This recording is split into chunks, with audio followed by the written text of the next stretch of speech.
Outside Health and Fitness Podcast, episode 121. Is your sunscreen really protecting you?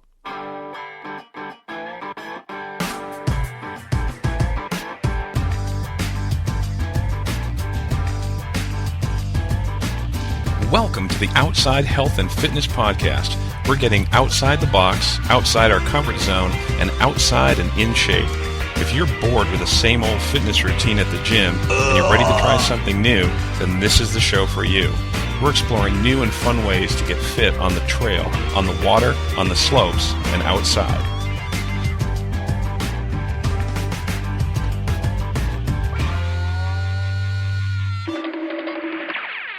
Hi, this is Steve Stearns from Outside Health and Fitness. Do you know if your sunscreen is really protecting you from developing skin cancer?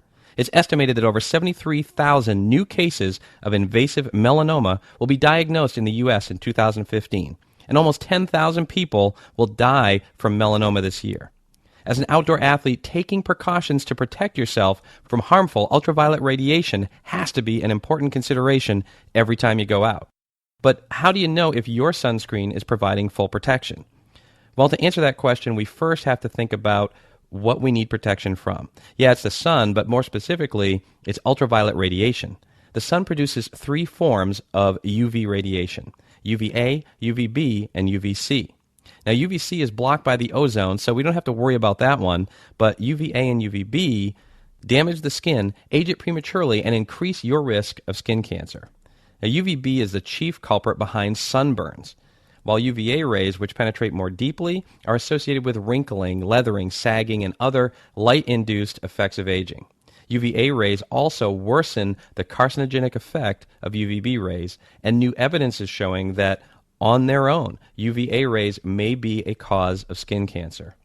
Now, the problem is that sunscreens don't all protect you equally from both types of radiation. In fact, you may be using a product right now that doesn't protect you from UVA rays at all.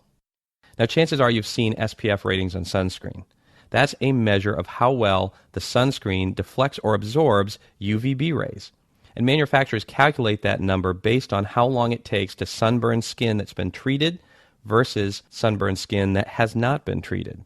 Now, it might seem logical that SPF 30 protects you twice as well as an SPF 15, but it doesn't work that way since it's based on time. For example, SPF 15 filters out about 93% of UVB rays, while SPF 30 keeps out about 97%, and SPF 50 keeps out about 98%.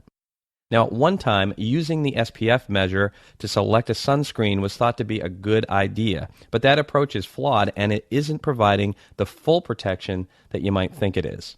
CEN Online Speaking of Chemistry explains it this way.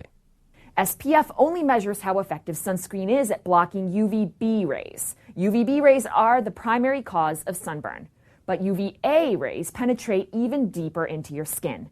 They're linked to premature aging and skin cancer and play a role in sunburn too. Experts have yet to agree on a system for measuring UVA ray protection. For now, there's a pass-fail test. If a sunscreen passes, it gets labeled broad spectrum. So while SPF sunscreens protect you from burning, they aren't providing full protection from UVA rays. So what should you look for in a sunscreen? Well, you guessed it, a broad spectrum sunscreen, which is designed to protect you from both types of ultraviolet radiation. The FDA updated their labeling guidelines for sunscreen to make it easier to understand which are broad spectrum, and I'll have a list of these guidelines in the show notes. So if you're not using a broad-spectrum sunscreen, you're not getting full protection from the sun. Stop by outsidehealthandfitness.com/121 for more information, including some extra tips and resources you can use to protect yourself while you're having fun in the sun this summer. And while you're there, be sure to sign up for our free weekly newsletter and stay up to date with more information on getting outside and in shape.